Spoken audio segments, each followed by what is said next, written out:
welcome to another video. I know I haven't been speaking in the videos for a long time. I hope you just can forgive me for that because I haven't had, the best circumstances to be able to speak my videos. So I'm basically taking the time to do that. I'm not British, I'm just gonna say that. I'm Swedish, so if you hear me switching around with my accent, it's something I tend to have a tendency to do, and I might be lisping a little bit as well. So I'm sorry about that. I hope you can withstand my voice for another 44 minutes. Anyway, we're jumping straight into a commission piece that I did finish off on a live stream. All this content that I'm showing is something I did on a live stream. So if you didn't see the live stream, then I'm sorry that you missed it, or you might not have known about that. So at least now you get to see it by more faster paced. If you see any long pauses in the video, it's just I do not speak to the viewers really in the sense of me talking. It's more like I reply with a text uh, on Twitch basically. And what I'm doing here is my client had asked for a commission of a chibi character, their character in a chibi form, and I'm really bad with that. So I basically turned her character into a baby. it, this character really has more of elongated snout. You're gonna see it later in the video when I show its original colors and um, the face, the long snout, and the long horns and so forth. But right now I'm just trying to build this 3D form of the character and trying to make the scales plop out instead of just being highlighted by shaded scaling line art thingamajig. But yeah, I'm taking my sweet time with the face here. The thing is, when you're working on high details or trying to get more of a 3D shape, there's the image I was speaking about. It's very daunting to know when to get down to detail, and when you finally start going down to detail, it's very hard to keep the same type of style when you go down to detail. That's why I basically compare it to what I already did and basically try to build it up the same way. In that sense, it's easier to stay in the same form of the scales, so you don't step over the line and make it stand out too much, which is something you do not want to. When you're building it up, you want to keep it the same. If you hear any like keyboard type thing, it's just me editing this video as I'm going and talking to this. It's so awkward talking to myself, but I know it's someone out there listening, so it's reassuring in some way. If I sound a little bit boring, it's hard to be energetic when you're coming down with a cold, so I'm sorry about that. The last video I was talking, I did have a cold as well, so, and there on that video I was lisping a lot, so it's so embarrassing to hear myself, but I hope you don't mind my voice. I might put some faint music in the background. I don't know. It's odd. But yeah, you see I put some line art to indicate where the scales are. Sometimes I use a brush to help me out, like a texture brush with the scales to indicate it for me. But here I wanted to build it up, since on the ref sheet I do not really see scales, but since it's a scaled character in some small hints of scales, I wanted to use that. At the same time, I wanted to give this more of a 3D feel or 3D shape. So I'm putting the line art down and then I'm building it up more and more. I'm using a specific brush that I did create, but it's a super simple brush that you can easily make yourself. I'm just gonna tell you what it is if you can't pause the video fast enough to see what it is. It's a triangle. But yeah, I do like how playful this character looks like. the character's just jumping after the birds just dropping feathers everywhere. It's like a cat just hunting some pigeons. It sounds so dark, but it's a very playful, trying out, trial and error kind of thing. In this image, the character will not have any sort of blood or gore indicators. It's just playfully jumping after the birds, which I do find pretty cute.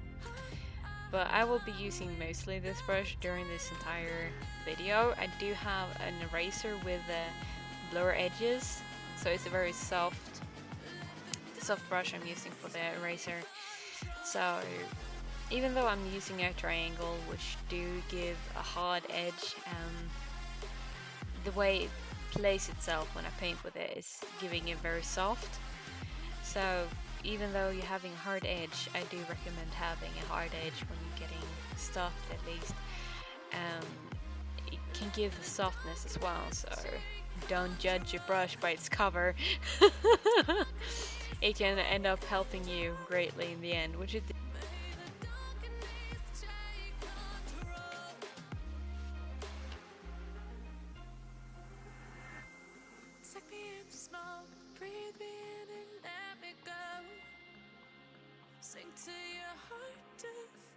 This is my favorite part of this commission, actually, how I drew this arm. It's gonna come out really, really nice. So I hope you're gonna enjoy how I build up this arm. You get a more metallic feel on this arm than you do on the rest of the body, even though the character itself is not metallic. I do like how it comes out, and since the character is so white and so dark blue and so orange, it's a very strong contrast. And the reason why I do not keep the character in the same color tone, I would say, I'm still staying in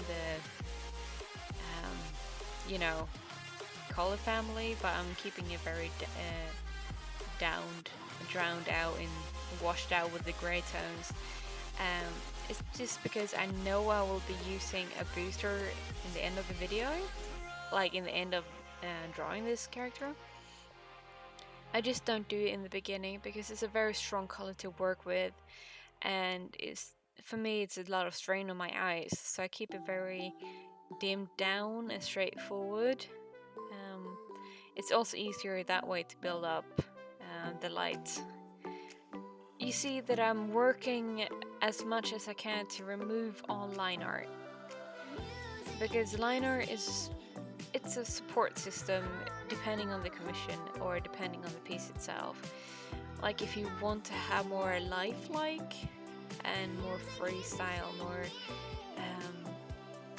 softer, more painterly, it's best to avoid having the darker line art as an indicator of what it is, because in the sketch phase I'm already built up the character, and now it's just getting the right glow, getting the right tone, getting the right build up to make the character be able to stand on its own without having the support of a line art that's telling you what it is. And if you get that with a good build up, I wouldn't say this is a perfect example, but it will help out, if you don't have a perfect build up with the line art. It's just with clay. If you don't have the right support in the clay to begin with, it will fall apart, really. So in this piece, the line art was just an indicator for me to know where to put mass, where to build up the arm, so I do get more of a 3D feel. And I was seeing the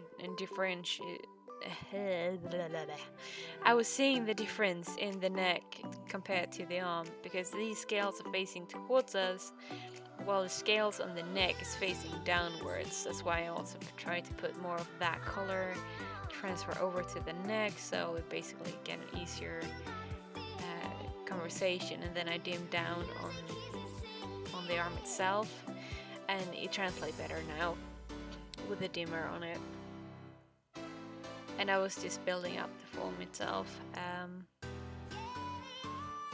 And in this style, you should not be afraid to paint over. You see, I'm painting over my scale indicators. It's just because the scale indicators is actually something I already built. So I just gonna, you know, apply the color to it to just give it more of a separation instead of just being forced to live under the line art.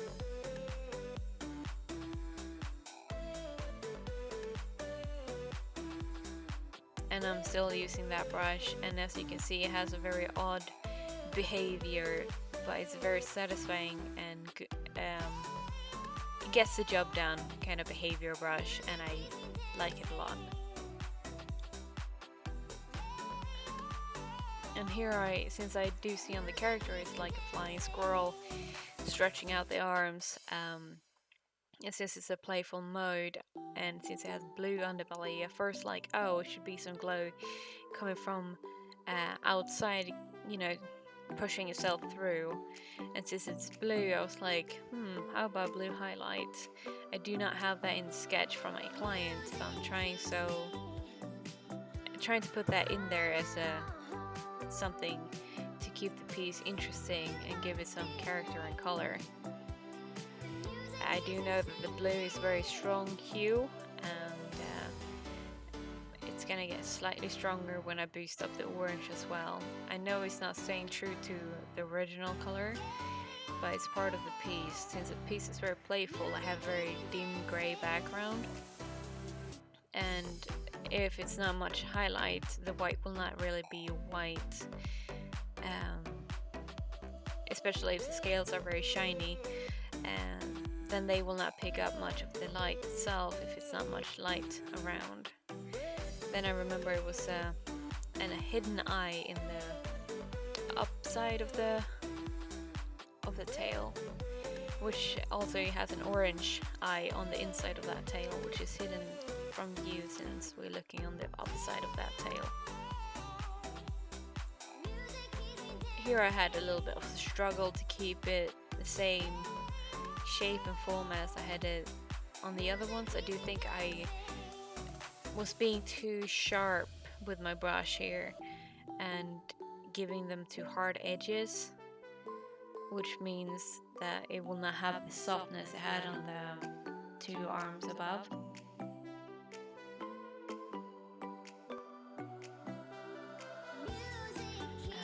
Even though I do not put content on YouTube as often as I would like, I don't really have the time, nor do I have the content available to upload every time. I'm trying to keep it, you know, once a week, which I usually get from my live stream. But if you will want to, you know, capture my creations in action, I do have live stream every Saturday. I'll put that in the description as well. So since I live in Sweden, for me it will be 7 o'clock afternoon, way afternoon, close to night. And for New York times, it will be closer to 1 o'clock. So, which is like lunchtime, around lunchtime for New Yorkers. So you know roughly about the time. So, but in those streams, I do not talk. I do not communicate apart from texting back if someone asks a question. I would like to be able to communicate because it would make the video smoother, and I don't have to click on editing more, like pause the video, edit away this, edit this, remove this, and so forth. It will save more time, and I probably would be able to put more content out, but at times I now I cannot. If I were to record with sound in the current state when I'm live streaming, it will be too much background noise, and I will have to mute the video. I could do that actually, but sometimes the family doesn't know I'm live streaming, even though I indicated the day I'm doing a live stream, and they ask me questions during the live stream as well. So,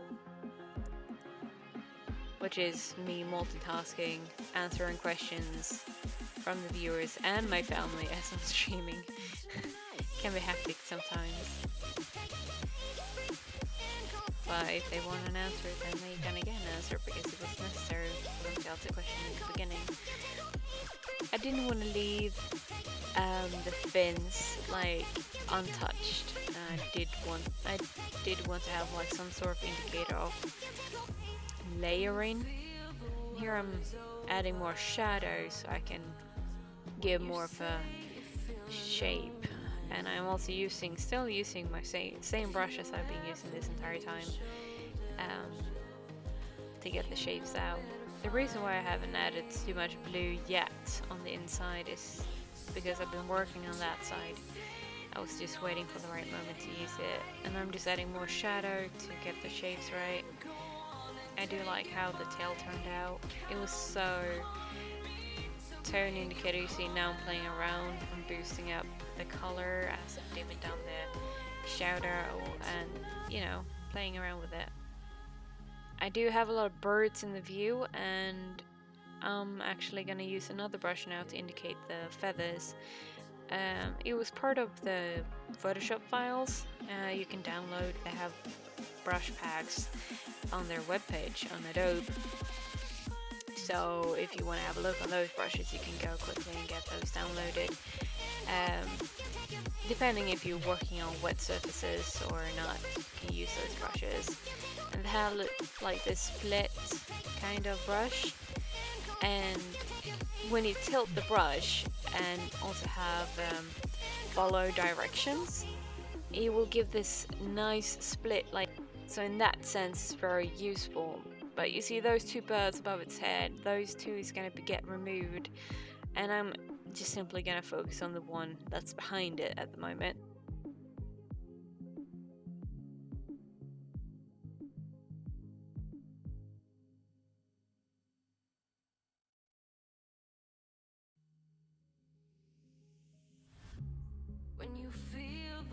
Here I'm building up the bird.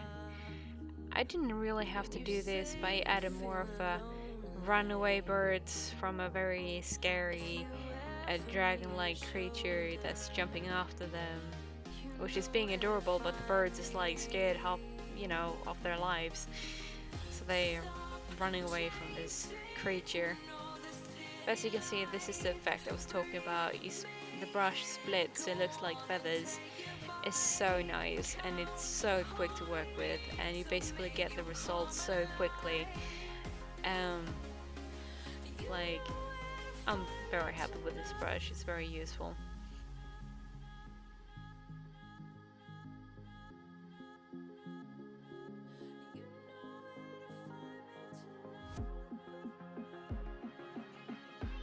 And so quickly this bird was done with just that brush. And now I'm moving it around and dimming it down and call it done. But we're not done with the video, sir. No. We have other content that's gonna drop in a second. They are also videos from a live stream later. Basically, I was finished with all my commissions and told my streamers, hey, I have quick commissions that I can do for you for a very low price. So you're gonna be seeing me skimming through these commissions very quickly. I think it's roughly around, it's 3 freestyles ones, which is paint style. I, you know, just build up a skeleton first with sketch, and then I paint over it, like, yeah, I just paint over it. And so it was just a quick sketch. Now I'm building it up. These are about 40 minutes long, each one of them originally.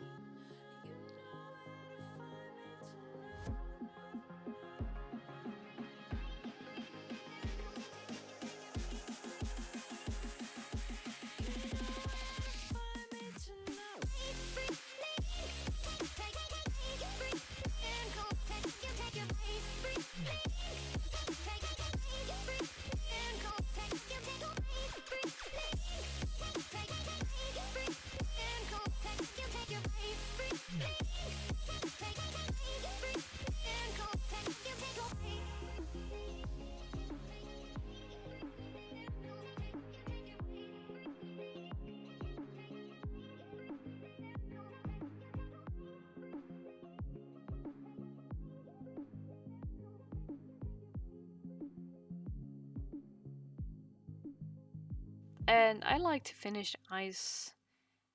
It's different actually each time, but usually I finish the eyes first, because if I do finish the eyes first, it's basically, I wouldn't say basically, I say that too much, but I would say if I finish the eye first, it's like, okay, the character has life, and but now the rest of the body needs it. It's boosting me to complete the piece, and since it's a commission, a live stream, I'm not just gonna stop there and then just gonna quickly make it, and so I can take on more. And I know it's not the same quality, I would say, as the previous piece, but I did say it was quick commissions, which my viewers were well aware of. They knew what they were getting.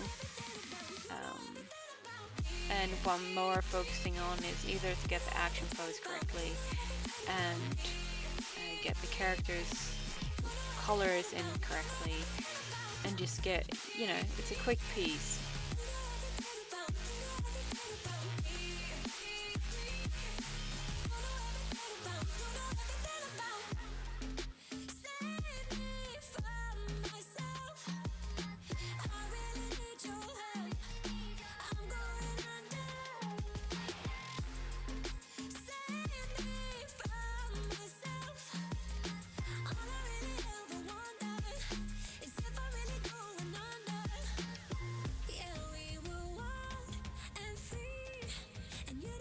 I do think I had a little bit of struggle with back legs, since highlight is catching it, and the technique you see I'm using on the back leg is simple. I put the dark tone down first, and then I apply on the same layer the highlight of the red. It's a very easy, quick technique to get more of a 3D, you know, more indicator of a shape. It's actually a real shape there, it has shadow and everything. Now I'm using the same brush as I did on the bird before, from the previous stream, trying to quickly draw feathers to get the right vibe from it. But we're getting close to the finish of this piece. It's gonna be 3 more after this. So 2 more of these freestyle versions, and then another quote unquote chibi, but it was not, it didn't turn out to be chibi, so spoilers for that. I will put time indicators on where to jump to which ones, if you basically seen or don't want to see some piece. Here's another piece I'm working on. This is also a freestyle. This wolf character that I'm drawing is a very interesting character, not gonna lie. It has very interesting color tones. It has a very interesting wolf character with horns, and I do like how the color tone, because I was building it in this reddish brown tone as I was building up the character, and I'm trying to have like a nice action pose. The client said, like, if the horns are hard, you don't, you know, the character can remove the horns, and I'm like, I like a challenge. I do, I love challenges. So if you were to drop in my streams or so in the future, and you have a character that you think will be challenging, like, don't be afraid to hit me up with it. Like, challenge me to draw something I'm not used to drawing. It's something I would enjoy.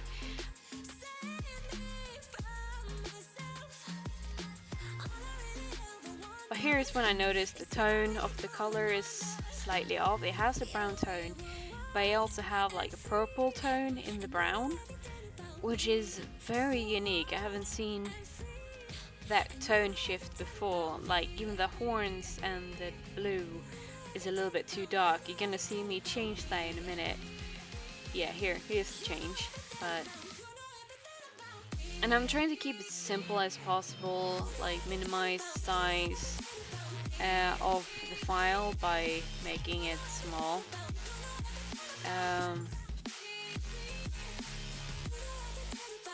Yeah, I'm trying to keep the small size of it. So yeah, I'm basically continuously fusing the file downwards. It's a sort of a training for myself to minimize the number of layers I'm using, and you know, not abusing the color shifts that I can use. Because if you stay true to the color of the character and then just have a light source and a shadow source, it's easy to adjust. I do like how the eyes of this character is the blue outskirts while having the orange so close to the iris. It's a very neat look. And first, when I drew them, she looked a little bit insane, and the viewers did enjoy the eyes as well. So it's good to hear that they enjoyed me drawing it. You see, I'm going in on detail. I'm still using my little triangle brush, but I basically use the scatter and separation to make the fur looking thing, and is one of my most favorite brushes that I ever made and ever used. And yeah, like if you're making brushes, play around with them and see what they can do, and then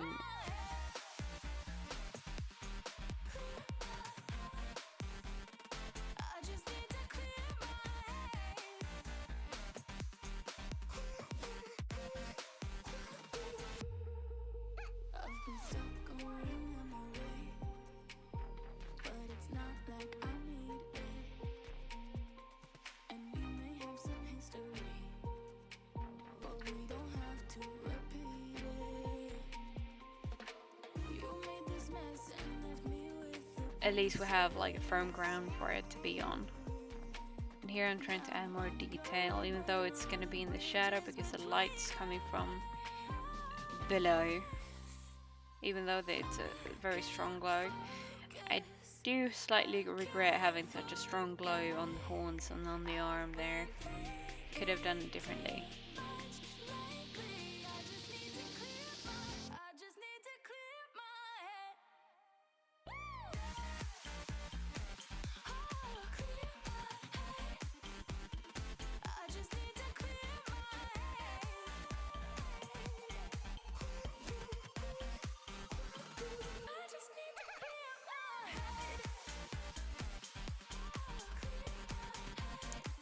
So I do like this character a lot. It's a very neat looking character, and if I get a commission about this character again, which I will later on in this video, you will see me do the sort of so-called chibi, but I turn more to cartoonish style instead. I'm not good with chibi forms, so which I mentioned earlier in this video. So here I'll try to make like life, fire, get it more of a spark and so forth. Here I'm just in hue, erasing, getting more glow. But yeah, if I get commissioned by this character yet again, I will hopefully do a better job than this. But there we go, that one is now finished.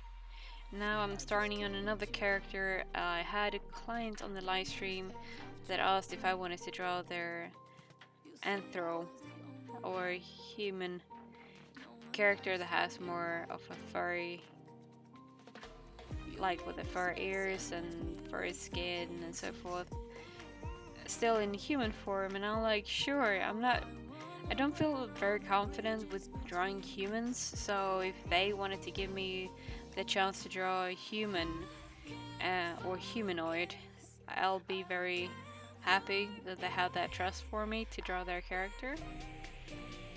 So here is me trying to build it up. I know it's a very, relaxing pose, leaning forward on a desk. But like I said, I don't feel very comfortable, or, I don't feel I have the good foundation to draw humans straight out. So I'm trying to hide it a little bit by basically having a very relaxing pose.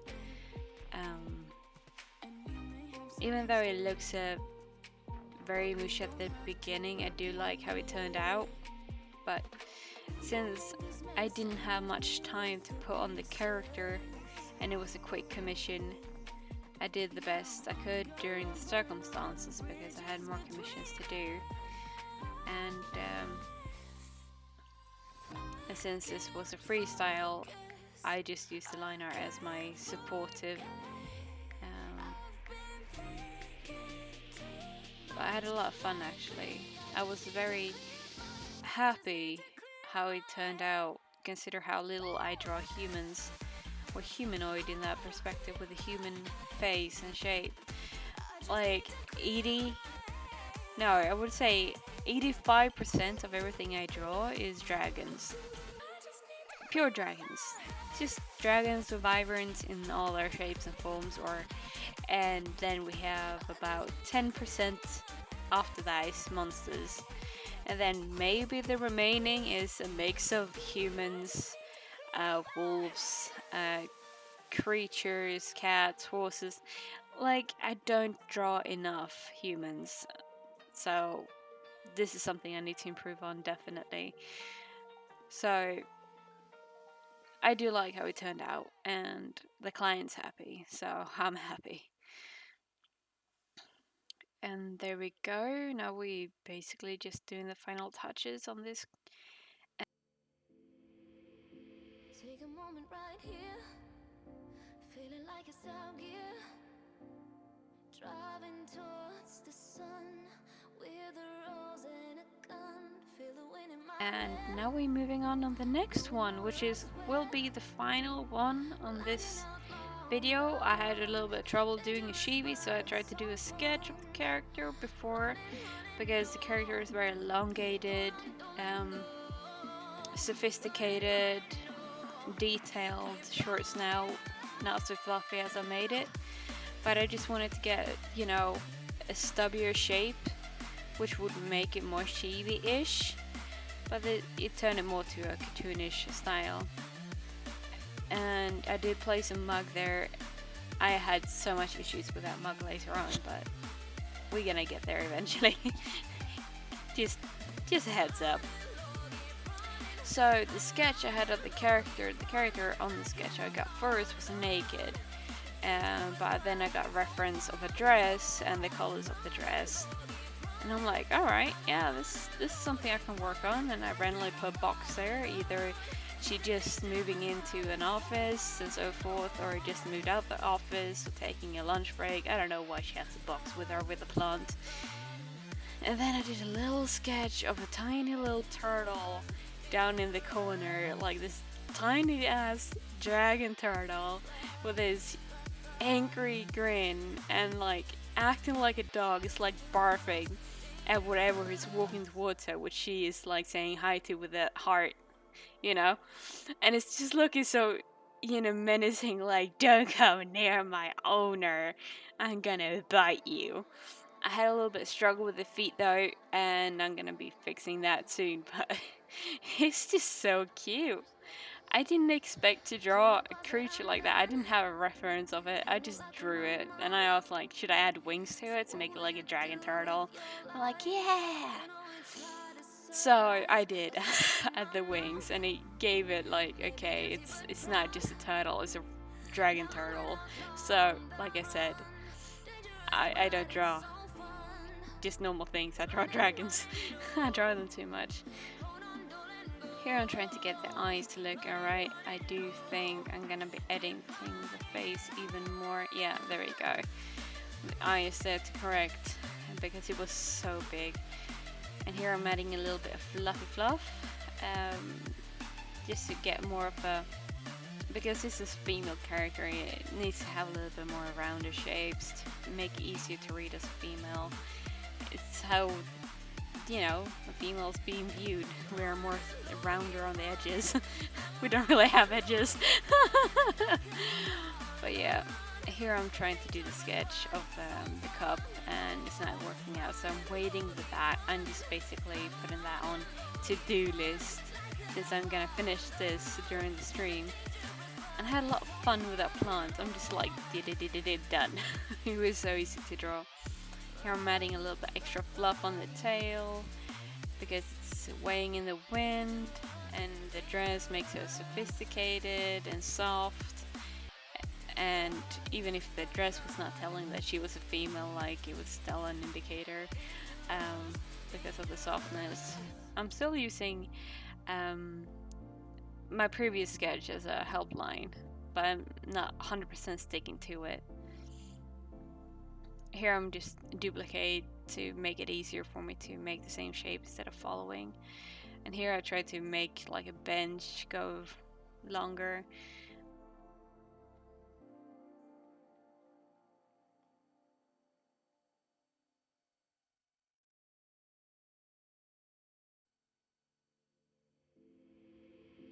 Take a moment right here, feeling like it's out gear, driving towards the sun with a rose and a gun. Feel the wind in my hair, going nowhere I swear, like an outlaw on the run. Dangerous but it's so fun. Running, running, no, hold on, don't let go. Running, running, no, keep running. This is the final shape of the hand. The other hand is holding the little turtle there. Just putting in the lines, making sure that the line art is complete and masked. Let's see what any holes is in the line art. And there we go. And then since we have the mask, I'm basically putting another mask layer directly beneath it, so I can continuously work on the layer without worrying I'm getting outside the line art. So I'm putting most of the effort right now into the turtle. I just want it to look cute, and I want it to look slightly realistic, slightly adorable, which it already is, but I mean, you know, matching what's gonna happen later on, but still full of character. This is what I'm trying to do with the turtle, and I think it's turning out great, even though it's just a tiny little turtle with a lot of attitude. Like, I want to adopt this turtle now. So cute. I don't know why I called it Fop, but it was just a cute name that plopped up my head. I'm not good with naming things, so another one said it's an overpowered turtle is an overpowered name. And I'm like, okay. Let it be overpowered then, it's too cute to not be overpowered. There we go, I'm softening up with a light shade pass. And it's looking a lot better, now it stands out too much from its owner, so... As you can see, I just added color, and the leash that she's holding is actually on the layer 7. And I'm currently working on layer 10. And so whatever I draw is not going to overpass that. And you can see I'm going to continuously fuse down the layers and not affect layer 7 for a long time. But here I'm using the reference to add in the colors again. Since it's the second time I'm drawing this character this day, I already sort of know where things were going. And I was having a lot of fun making the orange. And she looks so yeah, I can't say it, but I'm gonna be putting this on different layers so I can do the masks separately. So I stay within their color zones basically, because they will have different textures in the sense of what type of clothing it is. Because the first one is going to be a silky, like deep purple silky-ish, so it's going to get darker. And since it's darker, it's going to have a higher light pickup. As you see here, I'm trying to make it darker, and I'm trying to add shadows. I just wanted to have the softness to it as well, and reflective and silky-ish. That's something I think I need to practice more on to make it more silky. But I do like how it turned out there. I'm just gonna be tweaking it a little bit. And now we're working above the skirt, and I just marked the entire area with a wand, so I stay within the zone. It's not gonna affect by layer 10, I think, which is the hide. But if I didn't have that, it would have affected the purple silky jacket she had above, and now I'm marking that one since it's above the other two. I need to mark it to make sure I'm staying within mask layer. And here I just wanted to have it warmer, but I didn't want it to be too dark, but at the same time I wanted it dark, so it was a little bit of mismatching there. And now I'm working on the box, and since the color tone was a little bit different, I just wanted, that's why I'm like clicking off the layer that has the color of the character, so I know where the color meets the character more prominent than if I would have the color on. Sometimes it's, at least for me, I have a tendency to make the same mistakes by overlapping colors, even though it passes the line art. So I do click off layers to see where I'm at. And here I'm trying to make it an easy metallic kind of structure on the bench. Now I'm trying to make an easy little nature-ish structure.